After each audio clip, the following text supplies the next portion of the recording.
রাধে রাধে বন্ধুরা, অমৃত কথা বাংলা চ্যানেলের নতুন পর্বে আপনাদের সকলকে স্বাগত জানাচ্ছি। দেবাদিদেব মহাদেবের অশেষ কৃপা পেতে অবশ্যই কমেন্ট বক্সে লিখুন ওম নমঃ শিবায়। এই পর্বের বিষয় হলো 2024 সালে 1432 বঙ্গাব্দে মহাশিবরাত্রি কবে পালন করা হতে চলেছে, 15 ফেব্রুয়ারি নাকি 16 ফেব্রুয়ারি 2026। মহাশিবরাত্রির ব্রতের পূর্ণাঙ্গ সময়সূচি। মহাশিবরাত্রির দিন শিব বাবাকে পুজো করার জন্য 4 প্রহরের পুজোর বিশেষ সময়। 4 প্রহরে শিবলিঙ্গে কি কি অর্পণ করতে হবে, পুজো বিধি ও পুজোর মন্ত্র জানবো এই ভিডিও থেকে। এর পাশাপাশি মহাশিবরাত্রির ব্রতের সংকল্প এবং পালনের সময়, সংকল্প ও পালন মন্ত্র জানবো এই ভিডিওর মাধ্যমে। ভিডিওতে যাবার আগে অমৃত কথা বাংলা চ্যানেলটিকে অতি অবশ্যই সাবস্ক্রাইব করুন, লাইক করুন, কমেন্ট করুন, শেয়ার করুন, আধার্মিক নোটিফিকেশন ঘন্টাটি বাজিয়ে দেবেন। মহাশিবরাত্রির পুজোর সবথেকে গুরুত্বপূর্ণ সময় হলো নিশীথকালের সময়। অনেক ভক্ত আছেন যারা এই দিন মহাশিবরাত্রির দিন নির্জলা উপোস করেন, নির্জলা ব্রত পালন করেন, রাতের 4 প্রহর ধরে পুজো করে থাকেন। আবার অনেকে আছেন যারা মহাশিবরাত্রির দিন 4 প্রহরের মধ্যে যে কোনো একটি প্রহরে আবার পুজো সম্পূর্ণ করে থাকেন। মহাশিবরাত্রির দিন ব্রতের 4 প্রহর ধরে পুজো করা হয়ে থাকে। রাতের 4 প্রহর ধরে শিব বাবাকে পুজো করা হয়, তবে এই পুজোর সফলতা লাভ করা যায় শাস্ত্র মতে সন্ধ্যার পর স্নান সেরে শিব বাবাকে পুজো করার সংকল্প করতে হয়। বিশ্বাস অনুযায়ী সূর্যোদয় থেকে চতুর্দশী তিথি সূর্য অস্ত হওয়ার মধ্যকার সময় পর্যন্ত এই ব্রত পালন করা উচিত। 2026 সালে 1432 বঙ্গাব্দে মহাশিবরাত্রি ব্রতের পূর্ণাঙ্গ সময়সূচি শুনে নেওয়া যাক। মহাশিবরাত্রি ব্রত ফাল্গুন মাসে কৃষ্ণ চতুর্দশী তিথিতে অনুষ্ঠিত হয়। ফাল্গুন মাসে কৃষ্ণ চতুর্দশী তিথি শুরু হবে 15 ফেব্রুয়ারি 2026 বাংলা 2 ফাল্গুন 1432 রবিবার বিকেল 4:49 পর থেকে। ফাল্গুন মাসে কৃষ্ণ চতুর্দশী তিথি সমাপ্ত হবে 16 ফেব্রুয়ারি 2026 বাংলা 3 ফাল্গুন 1432 সোমবার সন্ধ্যা 5:33 মধ্যে। 2026 সালে 1432 বঙ্গাব্দে মহাশিবরাত্রি ব্রত স্মার্ত মতে পালন করা হবে 15 ফেব্রুয়ারি 2026 বাংলা 2 ফাল্গুন 1432 রবিবার। গোস্বামী মতে মহাশিবরাত্রির এই পূর্ণ ব্রতটি পালন করা হবে 16 ফেব্রুয়ারি 2026 বাংলা 3 ফাল্গুন 1432 সোমবার। শিবরাত্রির এই পূর্ণ ব্রতটি ফাল্গুন মাসে কৃষ্ণ চতুর্দশী লাগোয়া রাতের 4 প্রহর ধরে করা হয়। ফাল্গুন মাসে কৃষ্ণ চতুর্দশী থাকছে 15 ফেব্রুয়ারি 2026 2 ফাল্গুন 1432 রবিবার।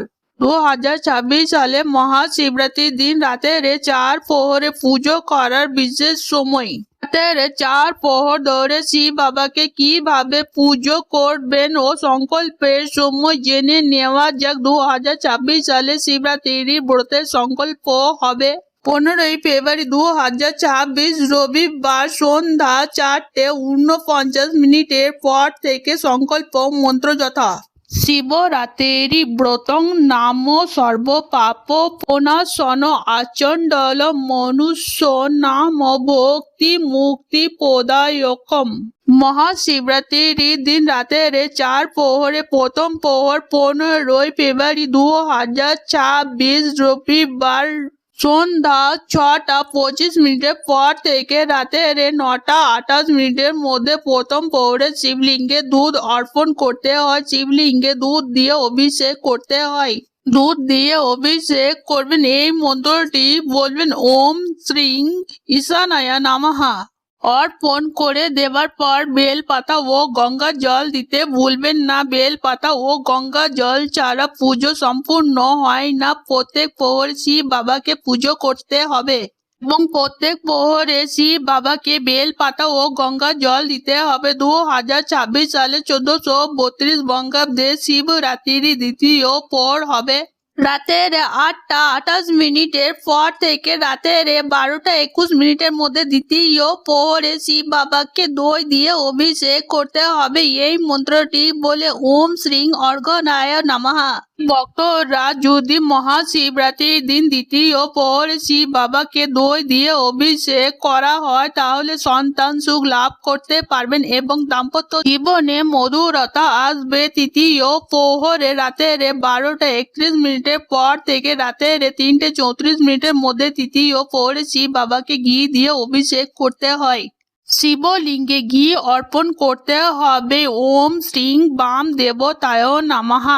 এই মন্ত্রটি বলে শাস্ত্র মতে তৃতীয় প্রহরে শিব বাবার মাথায় ঘি অর্পণ করলে ধনলক্ষ্মীকে প্রসন্ন করা হয়। চাকরি ও ব্যবসা সফলতা আসে। শিবরাত্রির ব্রতের চতুর্থ অর্থাৎ অন্তিম প্রহরে রাতের 3:34 পর থেকে ভোর 6:37 মধ্যে এই প্রহরে শিব বাবাকে মধু দিয়ে অভিষেক করতে হবে এই মন্ত্রটি বলে।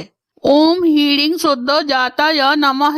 এই মন্ত্রটি বলে মধু অর্পণ করা হয়। শিবলিঙ্গে মধু অর্পণ করলে শিব ভক্তরা অখণ্ড সৌভাগ্য লাভ করে থাকেন। 4 প্রহরে শিব বাবাকে পুজো যখন করবেন অবশ্যই প্রত্যেক প্রহরে শিব বাবাকে একটি করে বেল পাতা ও গঙ্গা জল দিতে ভুলবেন না। 2024 সালে 1432 বঙ্গাব্দে মহাশিবরাত্রির ব্রত পালন হবে 16 ফেব্রুয়ারি 2024 3রা ফাল্গুন 1432 সোমবার। স্মার্ত মতে সকাল 7টার পর থেকে সকাল 9:59 মধ্যে শিবরাত্রির ব্রতের পালন মন্ত্র যথা এই মন্ত্রটি উচ্চারণ করতে হবে। গোস্বামী মতে শিবরাত্রির ব্রতে পালন হবে 17 ফেব্রুয়ারি 2024 বাংলা 6টা ফাল্গুন 1432 মঙ্গলবার। পালনের সময় হবে সকাল 7টার পর থেকে সকাল 9:49 মধ্যে। প্রতি বছর অসংখ্য পুণ্যার্থী ভক্তি ভরে এই ব্রতটি এই দিন পালন করে থাকেন। অনেক ভক্ত আছেন যারা এই দিন নির্জলা ব্রত পালন করে থাকেন। আবার অনেকে আছেন যারা এই দিন সারাদিন এই ব্রত পালন করে ফল জল দুধ ইত্যাদি খেয়ে যারা নির্জলা ব্রত পালন করেন এই দিন তারা 24 ঘন্টা জল স্পর্শ করেন না। এই কঠোর ব্রত পালন করে থাকেন। মহাশিবরাত্রির দিন যদি আপনি নির্জলা ব্রত পালন না করতে পারেন, যদি নির্জলা ব্রত বা উপবাস না রাখতে পারেন তাহলে কি কি খেতে পারবেন? মহাশিবরাত্রি ব্রত পালন করলে মহাশিবরাত্রির ব্রত পালন করলে একটি ফল আছে, সেই ফলটি যদি আপনি খেয়ে ফেলেন তাহলে শিবরাত্রির ব্রত ভঙ্গ হয়ে যায়। যারা সম্পূর্ণ সুস্থ আছেন তারাই নির্জলা ব্রত উপবাস পালন করতে পারবেন। তবে যাদের শরীর সম্পূর্ণ ঠিক নেই বা যারা কোনো ওষুধ খান তারা অবশ্যই চিকিৎসকের পরামর্শ নিয়ে তবেই ব্রত পালন করতে যাবেন। যদি আপনি নির্জলা ব্রত পালন না করতে পারেন তাহলে মহাশিবরাত্রির দিন কি কি খাওয়া যাবে? মহাশিবরাত্রির দিন সকল প্রকারের ফল খাওয়া যেতে পারে, বিশেষ করে বেল, আঙ্গুর, কলা, শসা, তরমুজ এই সকল জাতীয় বেশি করে ফল খাওয়া উচিত। মহাশিবরাত্রির দিন দুধ থেকে তৈরি যে কোনো জিনিস খাওয়া যেতে পারে। শুকনো ফল যেমন কাজু, কিশমিশ, বাদাম, আখরোটও খাওয়া যাবে সাবুদানা, চীনা বাদাম। তবে রান্নার কাজে সাধারণ লবণ বা নুন ব্যবহার করা যাবে না, পরিবর্তে সন্দুক লবণ বা নুন ব্যবহার করতে হবে। শিবরাত্রির ব্রতের দিন জল গ্রহণ করতে পারবেন। যারা নির্জলা ব্রত আছেন না তারা লেবুর জল, ডাবের জল, ফলের রস সব কিছু খেতে পারবেন। এই ব্রত পালন করলে ভুলেও এই ফলটি খাওয়া যাবে না, সেই ফলটি হলো কুল। শিবরাত্রির ব্রত পালন করলে কুল খাওয়া উচিত নয়। শিবরাত্রির দিন যারা উপবাস রাখছেন না তারা এই দিন চাল দিয়ে তৈরি কোনো জিনিস খাওয়া যাবে না। গম থেকে তৈরি কোনো জিনিসও খাওয়া যাবে না। ডাল দিয়ে তৈরি কোনো কিছু এই দিন খাওয়া যাবে না। ব্রত পালন হলে ব্রাহ্মণকে দান দক্ষিণা করার পর পুনরায় সব কিছু গ্রহণ করা যাবে। আজকের পর্ব এখানেই সমাপ্ত হল। অমৃত কথা বাংলা চ্যানেলের সঙ্গে থাকার জন্য আপনাদের অনেক ধন্যবাদ। রাধে রাধে।